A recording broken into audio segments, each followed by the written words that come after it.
요한복음 11장을 오늘까지 4주째 함께 묵상해 가고 있습니다. 한 달 동안 이 죽은 나사로와 이 죽은 나사로를 찾아오신 예수님을 묵상하는 내내 참 많은 힘이 되고 은혜가 되고 격려가 되는 시간을 보낼 수 있었습니다.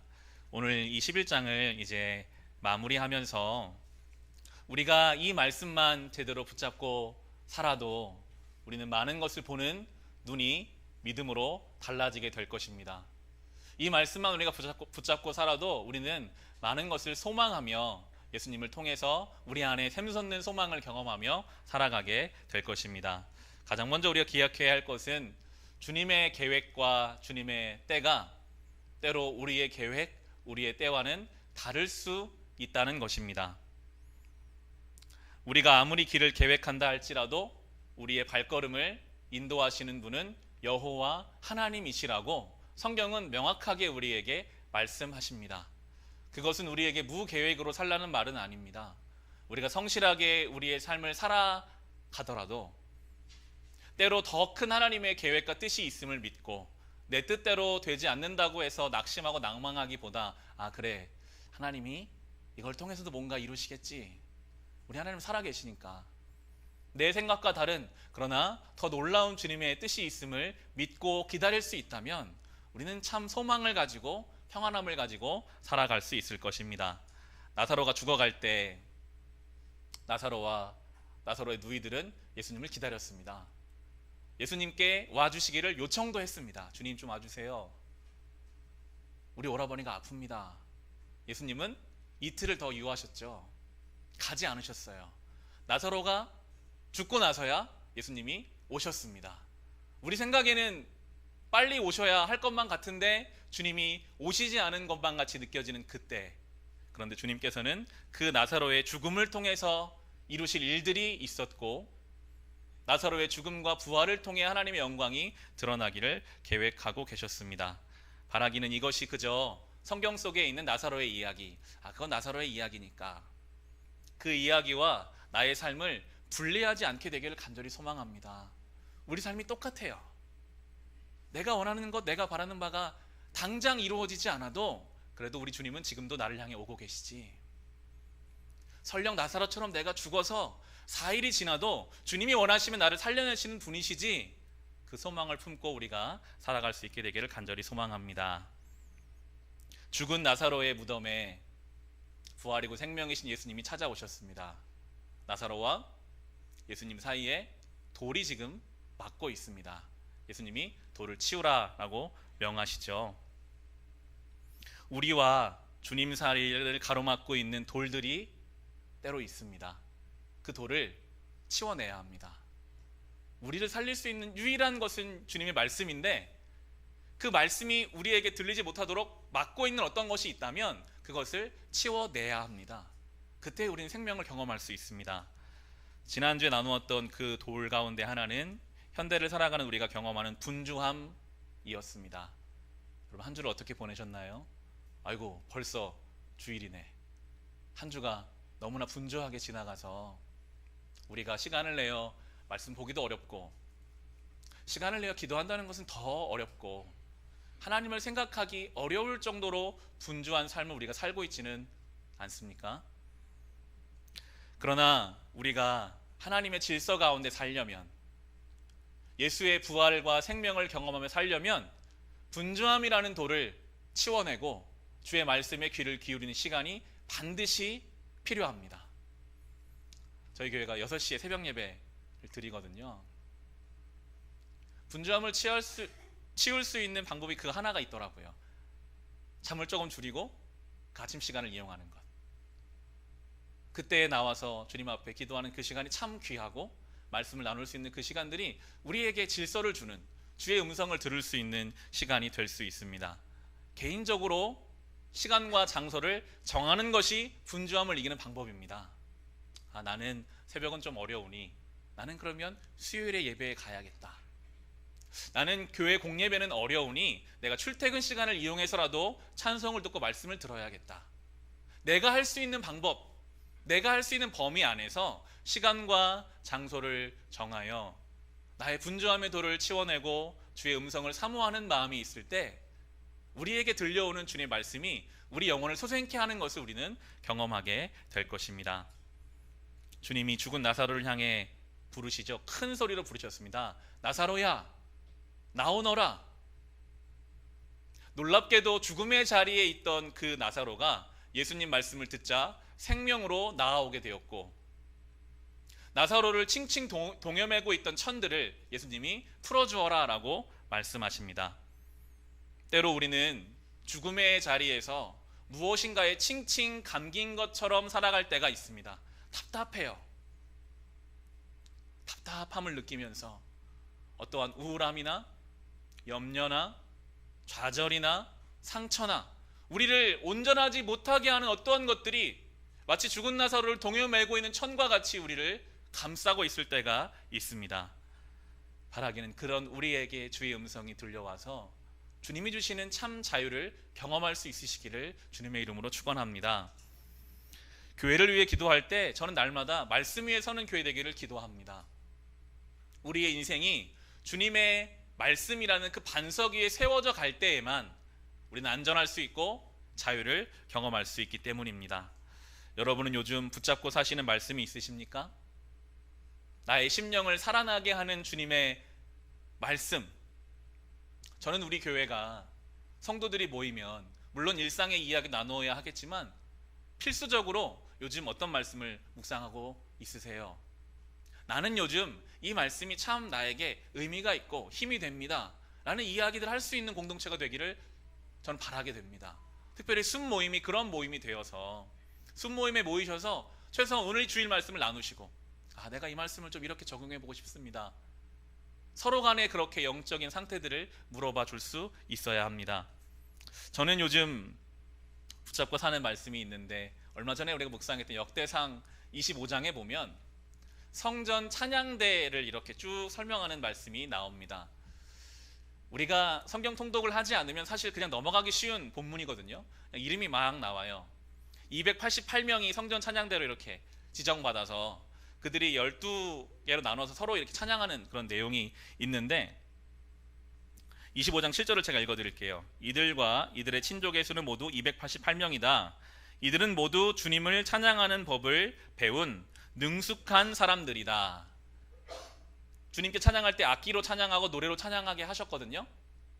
능숙하게 열심으로 연습해서 찬양하게 하셨어요.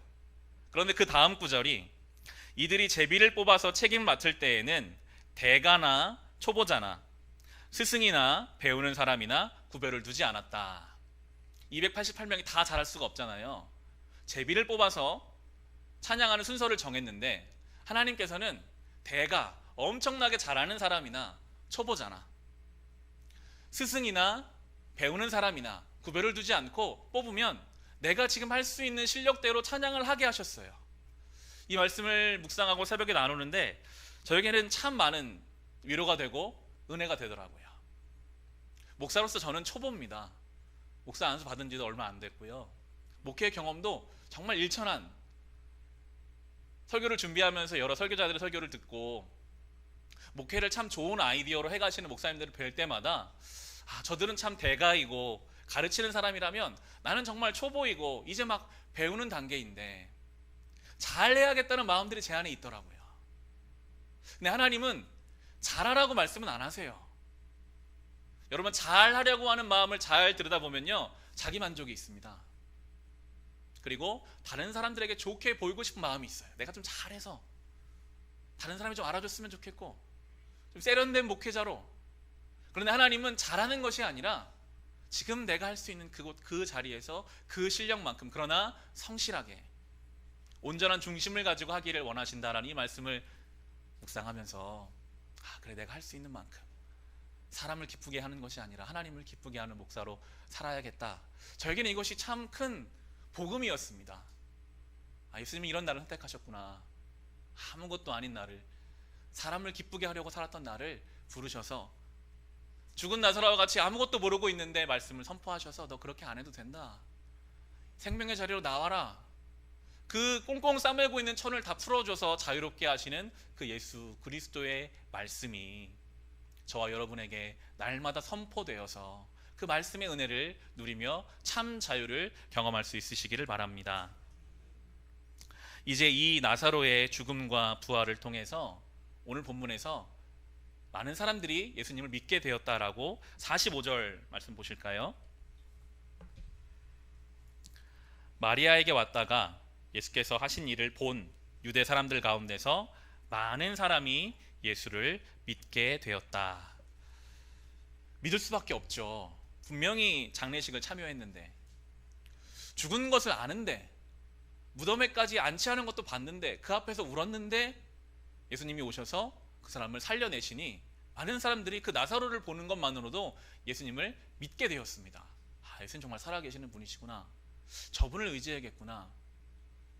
그런데 참 놀랍고도 안타까운 일은 모든 사람이 다 그 자리에 있었다고 해서 동일하게 믿음으로 반응하는 것은 아니라는 것입니다. 또 어떤 무리들은 그 예수님의 기적을 보고도 믿음이 아닌 아주 세속적이고 인간적인 반응을 보입니다. 46절부터 48절의 말씀입니다.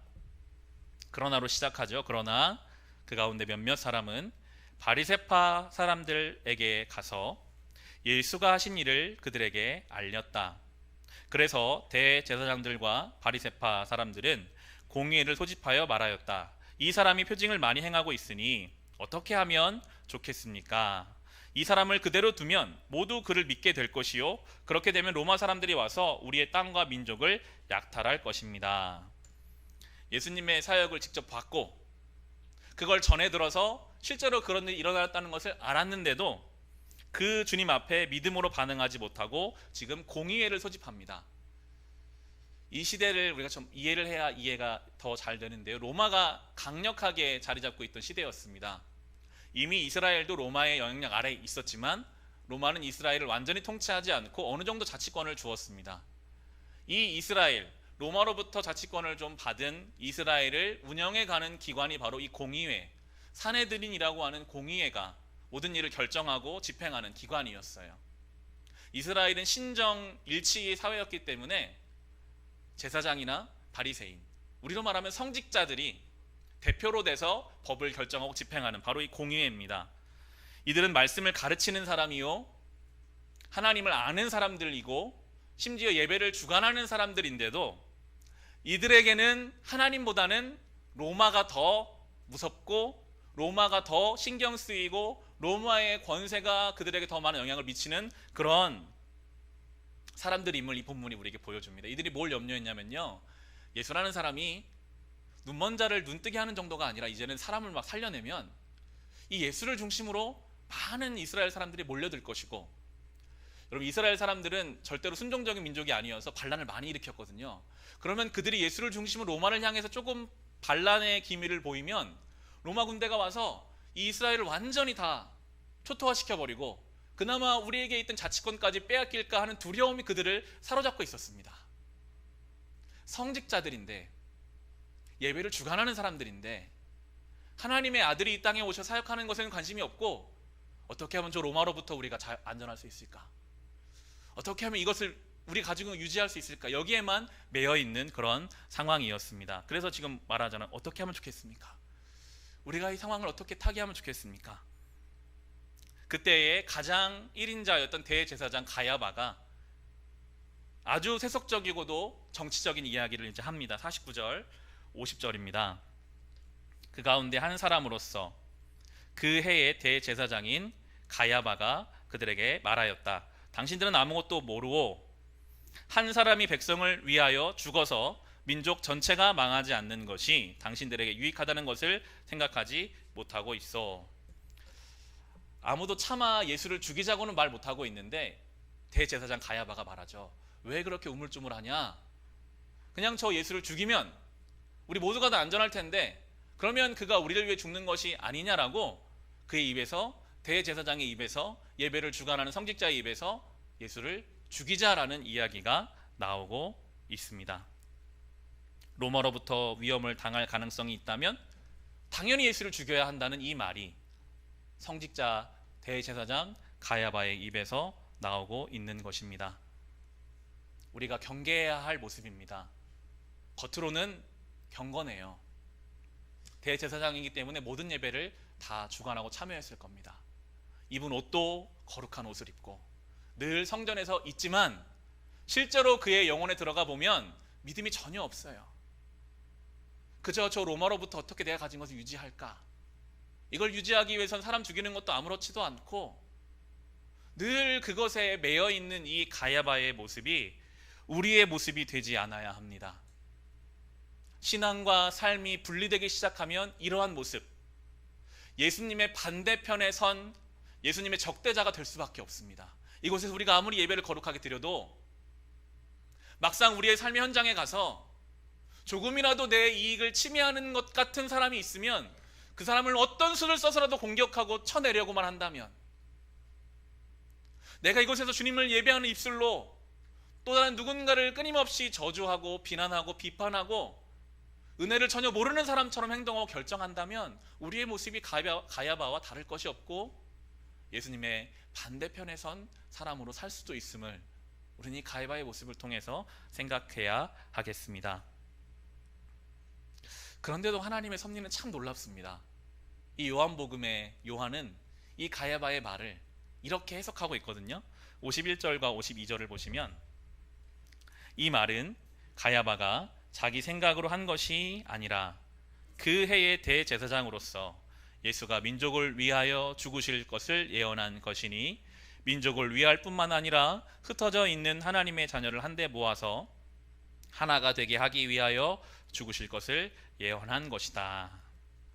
가야바는 자기 살겠다고 예수를 죽이자, 그나마 그것을 좀 포장해서 우리 민족을 위해 예수를 죽이자라고 이야기했는데 하나님께서는 그 예수님의 죽음이 이스라엘 민족만이 아니라 이제 모든 인류를 향한 구원의 시작점이 될 것을, 이 악하고 자기밖에 모르는 가야바의 입술을 사용하셔서 하나님의 뜻과 하나님의 계획을 말씀하고 계십니다.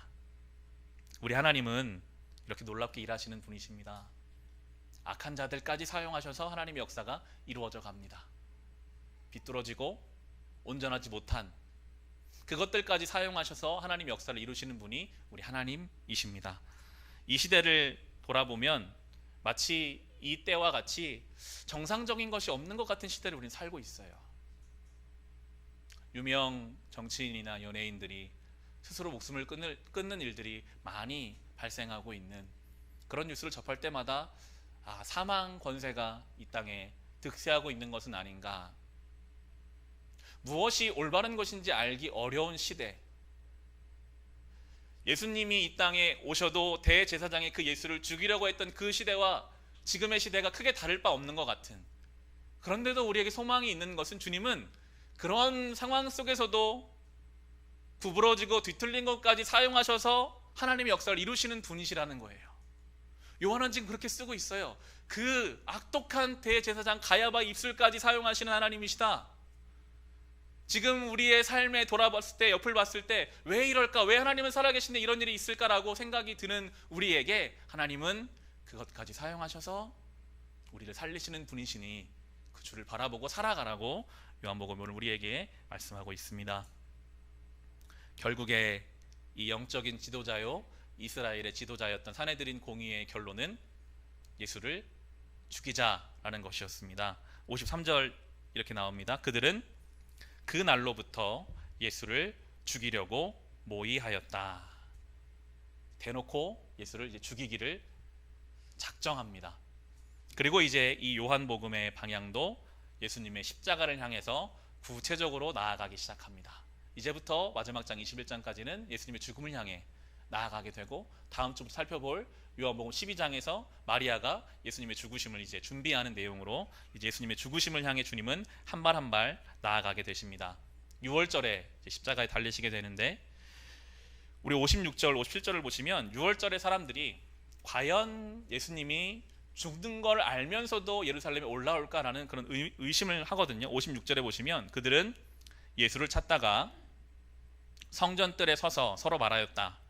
당신들은 어떻게 생각합니까? 그가 명절을 지키러 오지 않겠습니까? 대제사장들과 바리새파 사람들은 예수를 잡으려고 누구든지 그가 있는 곳을 알거든 알려달라는 명령을 내려두었다.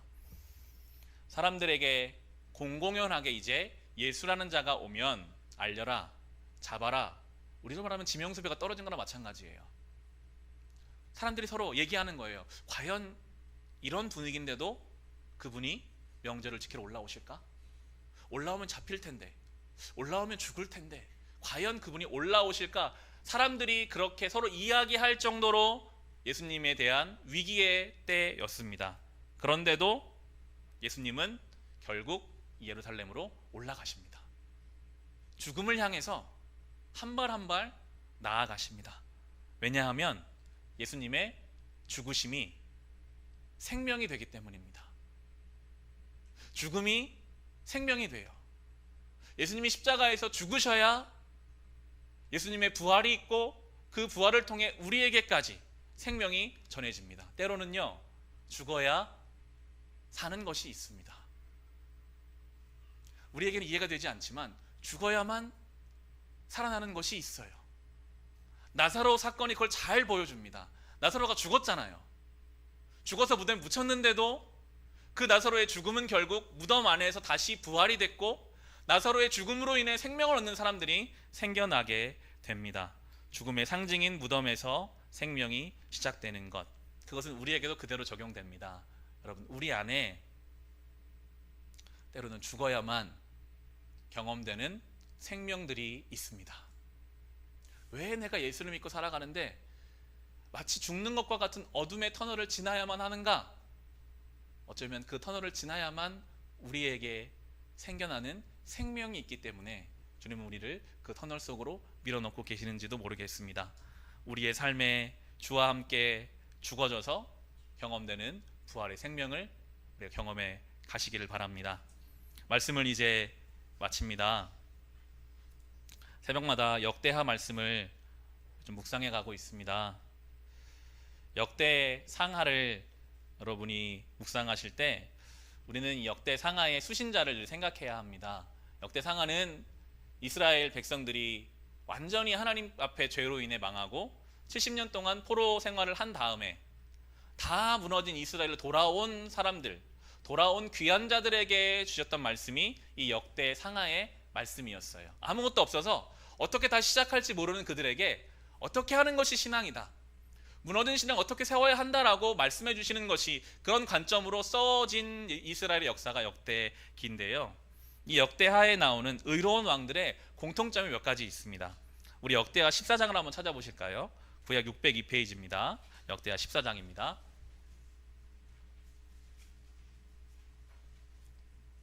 구약 602페이지 역대하 14장.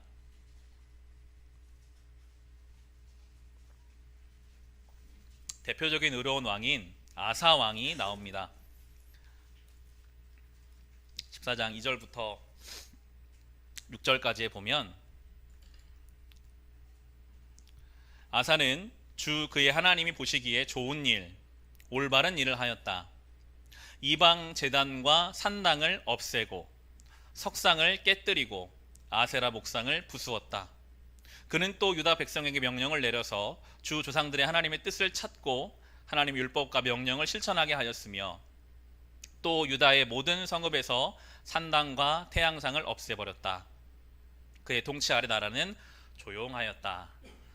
한 장을 넘기셔서 17장의 6절을 보시면, 이번에는 여호사밧이라는 또 의로운 왕에 대해서도 17장 6절에는 이렇게 말합니다.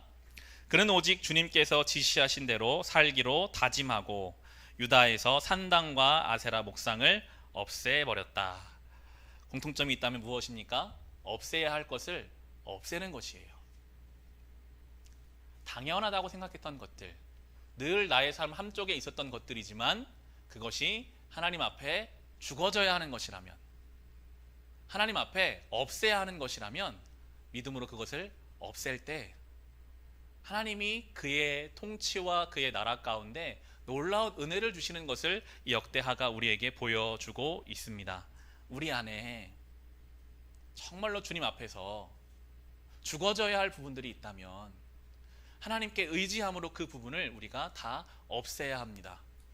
마치 아세라 목상을 찍어내듯이 우리 안에 하나님 앞에 온전하지 않은 것들을 주와 함께 죽고 그리고 새로운 생명을 경험하는 은혜가 우리 안에 있기를 소망합니다.